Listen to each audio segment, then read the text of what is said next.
The response was just like so self-aggrandizing and ridiculous, and then there was actually kind of a great piece of tape on the Huffington Post gotten under Lord knows what mysterious circumstances where some reporter who maybe didn't identify herself as a reporter sidled up to him at an event and asked him about the piece, and he just goes off on Purdom in a totally entertaining, unhinged fashion that kind of serves to confirm the premise of the piece, I think. Why don't we listen to that? Mr. President, what do you think about that hatchet job somebody did on you on Vanity Fair at the end of the race?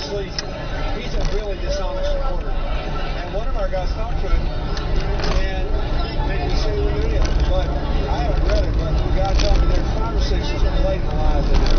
But he's a real slimy guy. Yeah, it's all over cable news. It's totally slimy. He just blow it off. But he's married to Dee Dee Myers? Yeah, but that's all right. He's still a scumbag. I grew up in Hope, too. Thank you. Hope, North Dakota. Let me tell you, he's one of the guys that propagated all those lies about Whitewater for Kenneth Starr. He's just a dishonest guy. He can't help it. I'm interested to know how much our feelings about the Clintons have shifted now that they are sort of in at least provisional or temporary way on the other team. So in other words, there's kind of a psychology to political identifications, whereby if someone's on your team, you forgive quite an array of faults, and if they're on the opposing team, you cast them sort of unrelentingly in a negative light.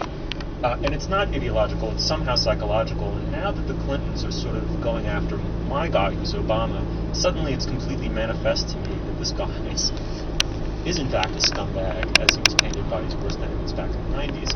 Do you feel yourselves reappraising the Clintons because of this? Yeah, actually, I mean, I think the conventional wisdom of the campaign has been that Bill Clinton has been bad for Hillary, has been sort of a drag on her campaign. But there's a weird way in which listening to that tape and your question, Steve, makes me think maybe he's in this kind of escape valve, because I've now totally shifted my view of him and think he's sort of slimy and out of control and gross, and maybe it's a convenient fiction that it was the heart surgery that caused this, so he could have been the good guy back in the 90s and now he's a bad guy, and we never have to reconcile the twain.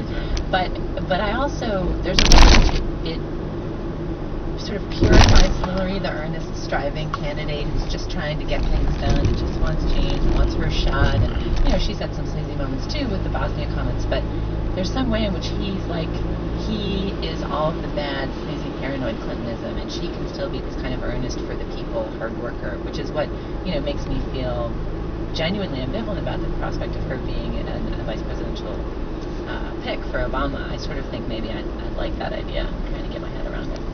That's an interesting concept of the splitting effect, that Bill Clinton has taken on sort of all the evil Clinton so that Hillary Clinton can embody the good Clinton. I don't think I feel that way. I think I am actually such a deeply cast cynic that I've always thought the Clintons were sleazy and always kind of like them anyway. And I'm not heavily identified enough with Obama to sort of feel like they're the other side or something like that. I always just sort of marvel in some, I don't know, it's almost some apolitical way at their incredible ability to maneuver and at their political skill. I mean, the very man that I just called a sleazy money whore a couple minutes ago, when I hear that clip, I think he would be fun to go to a party with. I would like to see him go red-faced and go off at a party like that. It seems to me the bare minimum standard for public decorum from an ex-president should be that they appear as an adult. And I thought it was interesting that Purdom, towards the end of his piece, sort of summed up his case against Clinton with this sentence: in the end, this is Clinton's most grievous sin, his steady refusal to take grown-up responsibility for the consequences of his own actions. Well, from Sex and the Clintons to Sex and the City, this past weekend, Sex